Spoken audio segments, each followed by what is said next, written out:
Welcome to the mountains of Borneo.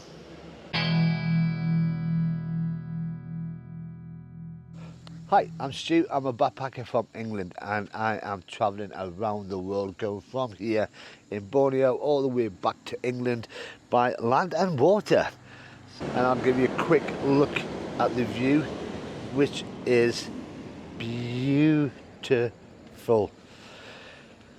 I arrived here yesterday and I'm only here for a couple more hours before I go on to my next place. So when I arrived here yesterday, it wasn't long before the rain started coming down and I didn't get a chance to come out because I didn't want to get too wet. I'm staying in a place called Kundasang. Got recommended to me by my last hostel, and after 4 days of being in a city, it's just nice to come to greenery, some cool air and views like this. So Kundasang is a place I would probably not have come to unless I was recommended, but having done a little bit of research on this place, 3 things that it's famous for. Over that way is the Borneo's highest mountain, Mount Kinabalu. It's the highest mountain in Borneo and in Malaysia, as this is the Malaysian side of Borneo. It is, if I can get it on, it is actually behind this mountain, and there are treks that you can do to go up there. The shortest one I found was 2 days, 1 night, and they are a little bit expensive for my price range. Plus the fact, not the fittest, so I don't think it would have been good to do that sort of thing. So the 2 other things that this place is well known in Borneo for is, we're going to see it when we go down into the town itself. I've got a, like I said, 15-minute walk along this road. There's no path, but there's also no taxis. I could hitch, but I think I need the exercise. I am getting closer to the town, and the roads are quite busy. This looks like the main road that takes you from one end of the island to the other. And I haven't been knocked over yet, but I just thought I'd stop and give you a quick view of this.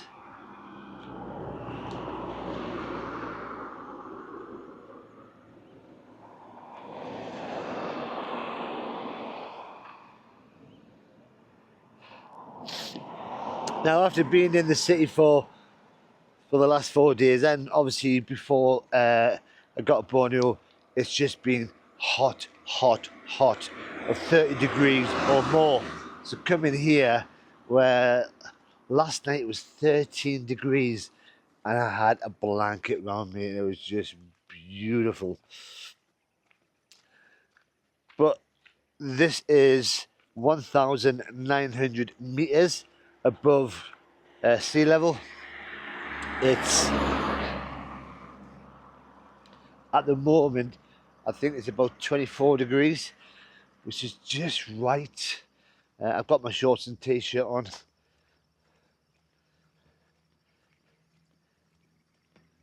And I've passed a lot of the hotels, guest houses that are just lying in these roads. And all of them are basically for the hikers that are coming around here to do the mountain, which is behind us, and all the smaller hikes that I probably would do. It's just beautiful. And get down there. There's another view just further down.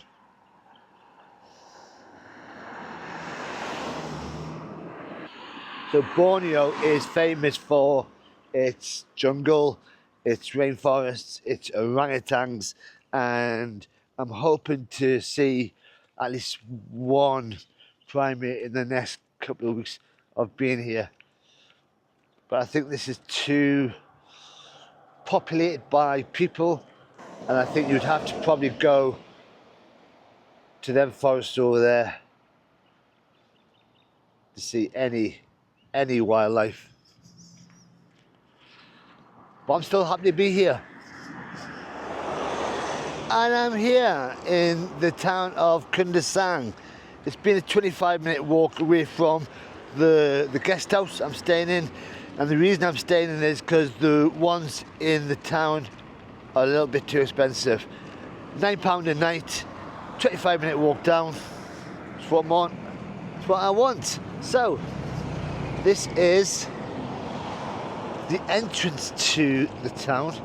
You got the big sign giving you the name, Kundasang, and there's a little roundabout there with some cows on for some reason.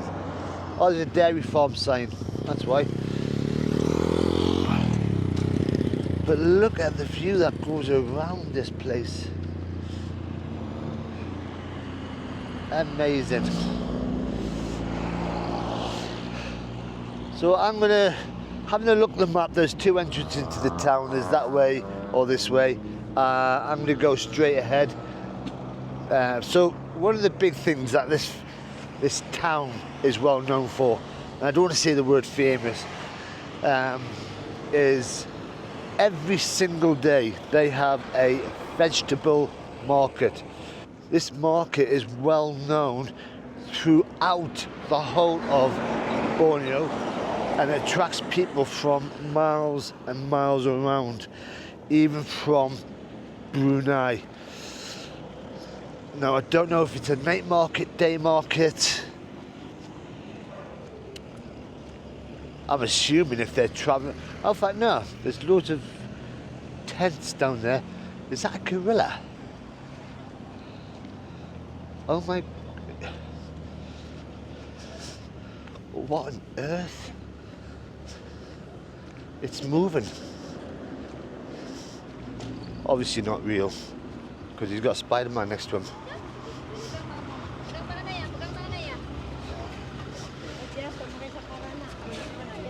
Oh, there's just lots of things. Hello. This is what I'm going to have a look at. So this is a big parking area for families going down to the market. And I guess they're all them guys are just waiting to make money by dressing up with the kids. I tried to get a video of the sign to show you what this place is all about. Unfortunately, Spider-Man got in the way, so I had to take some photographs. So these are photographs, if you can pause them, you can read them. But yeah, that was a bit random. Gorilla, Spider-Man. So yeah, there's some tents, stalls there, but I can see clothing, so I assume the vegetable market somewhere else. It's just a picturesque place, and it looks like every roundabout's got something going on in the middle of it. There's a giant vegetable. Just try to work out what it is.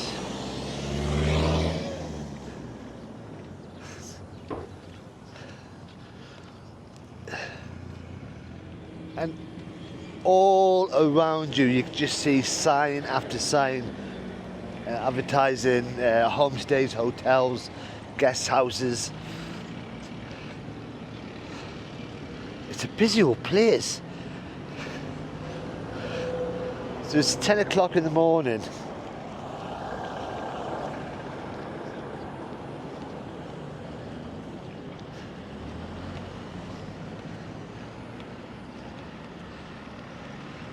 And I still can't get over that view.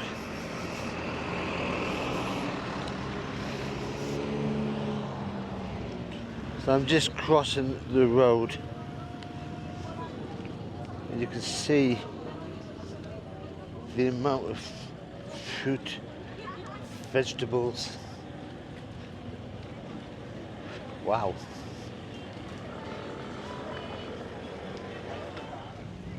When I looked on TripAdvisor for things to do in the area last night, one of the things they said was there is a golf course if you're into your golf. And I just saw this. This looks like a driving range down there with lots of, they're like their photo opportunities. So you've got all these things there you can get your kids to climb up, have your photographs taken with, and there's just down there a driving range for if you want to practice your golf. And again, the view looks beautiful. And then behind me, another roundabout with a lettuce. They do like their vegetables. So I've come a bit further in to the market itself, and it's just got a lot of plants. And I think that road there leads to the local mosque. Quite impressed by the way it's built. It's trees. At least it looks like trees.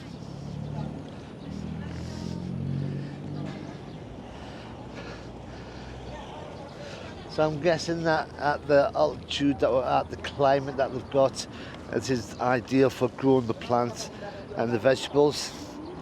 Oh, there's loads more there.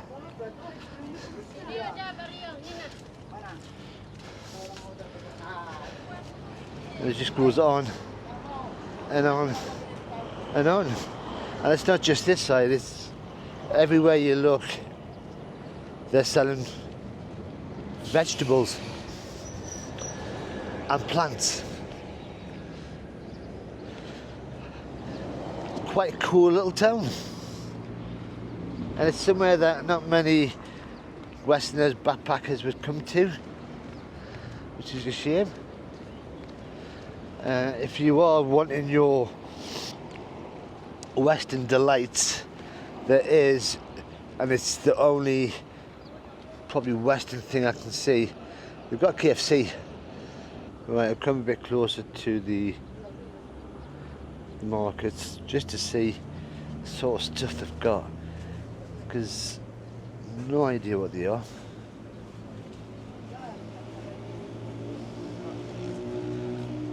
That is a selection.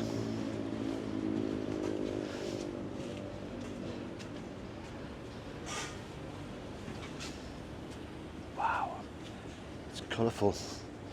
Right, just going to go through this little gap. Oh, obviously there's KFC, and I do believe the market carries on in the centre of this. Quote the map. This is like a circle with a market in the middle. So we'll have a wander down there, and this is the market inside the little circle. They've still got the vegetables. That looks like a broken down cabbage. I don't think it's a vegetable. Oh, what's that? It's an apple with bins inside. Yeah, it's not a vegetable market here. It's where the locals come to do the shopping. Lots of clothes.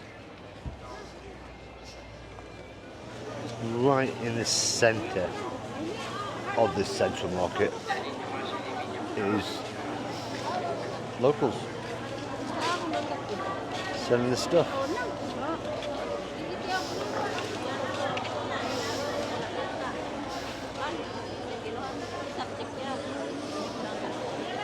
Wow.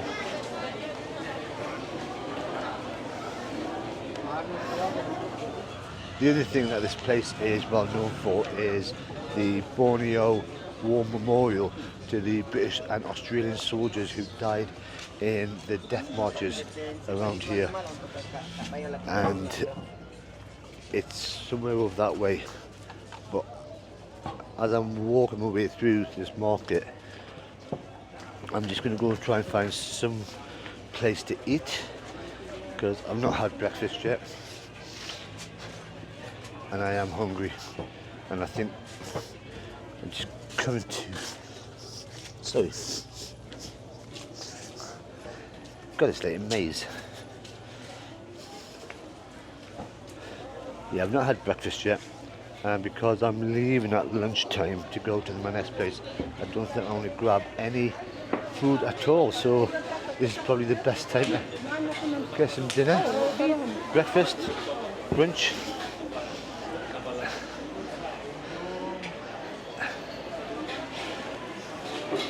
Let's go here.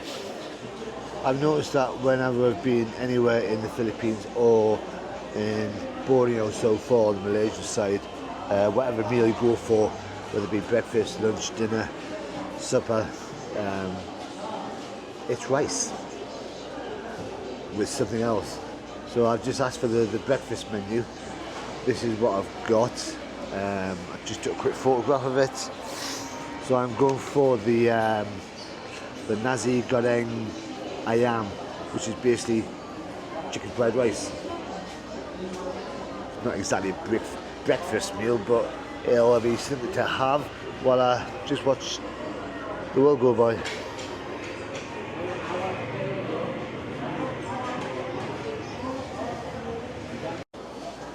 So this is breakfast. I'm sure bacon and eggs would be so much better.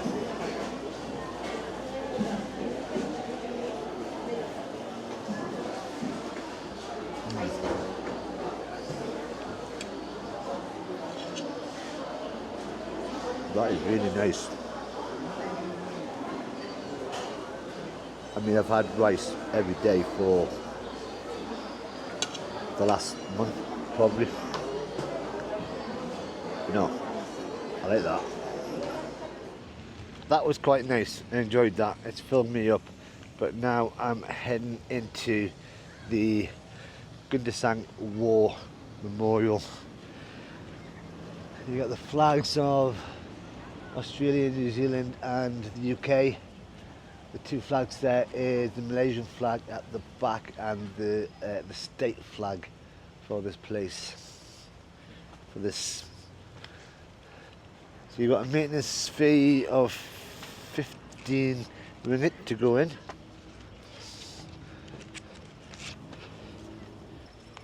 Hi. Hi. Thank you very much. Thank you.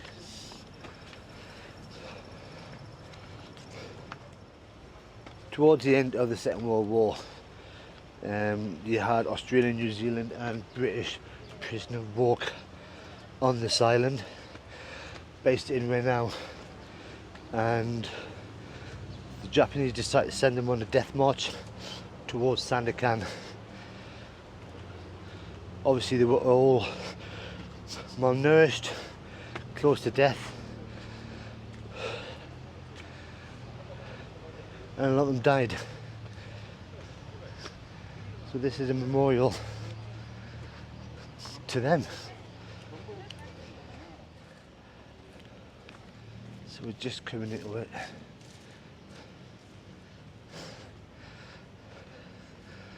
A lot of plants.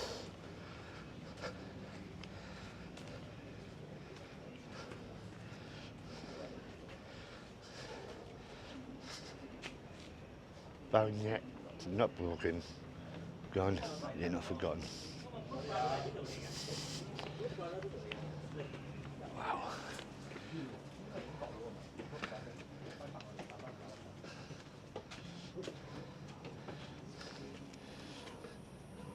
This memorial garden is dedicated to the memory of the 1,800 Australian and 600 British servicemen who perished in the prisoner of war camps in Sandakan. 3 forced marches. Wow.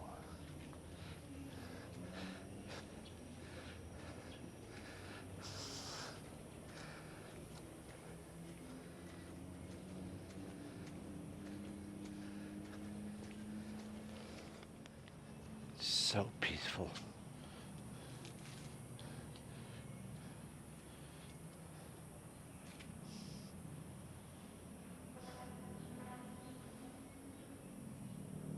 I don't know if you can see that, but if you pause it and then try and get into it, so I'm not going to read it all out. But that bit there, the memorial garden was built and funded in the late 1950s by the people of Sabah and local expats.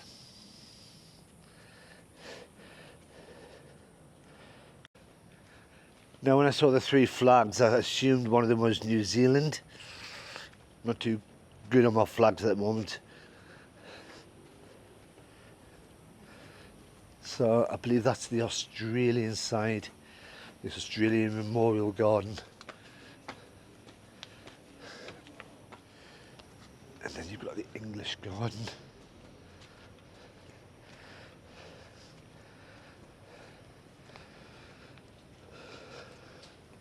So what I believe, I've reading up on this last night, is that there is no graves here. This is just a memorial garden to remember the guys who died in the local area.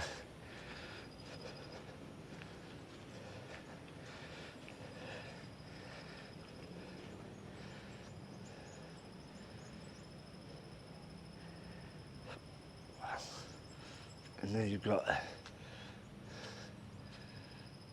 members of the Royal Artillery.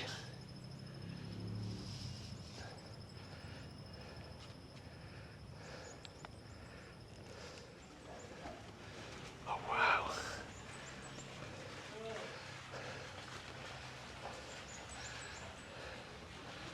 Flags.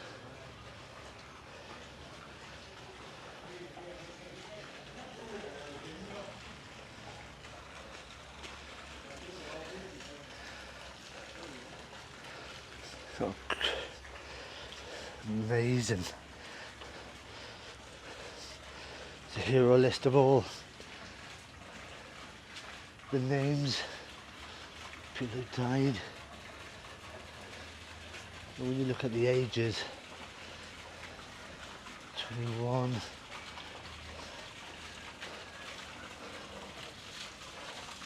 So they were all the British guys.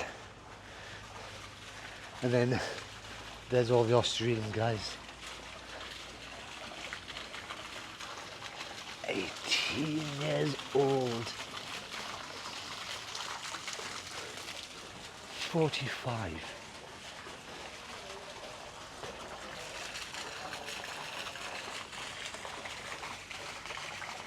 Just a beautiful, beautiful thing. Now, if you have been following me, you'll know that I am ex-forces, I'm ex-British Army, so this sort of thing really sort of gets to me.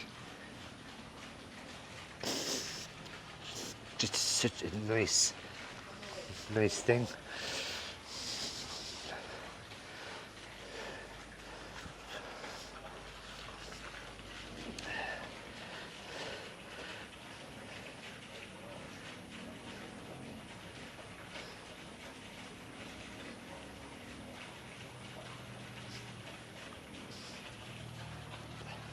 At the very end you come to this,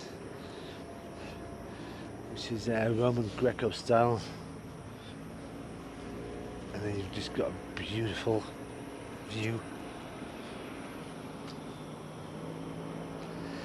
Imagining what they would have gone through.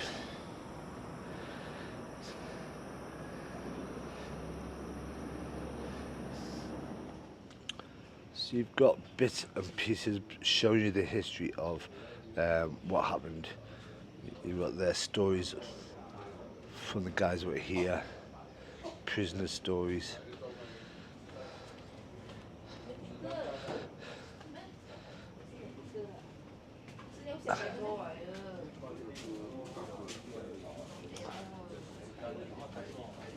Photographs of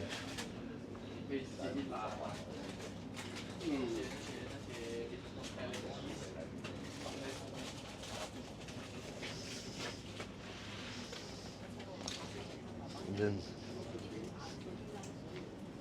gift shop.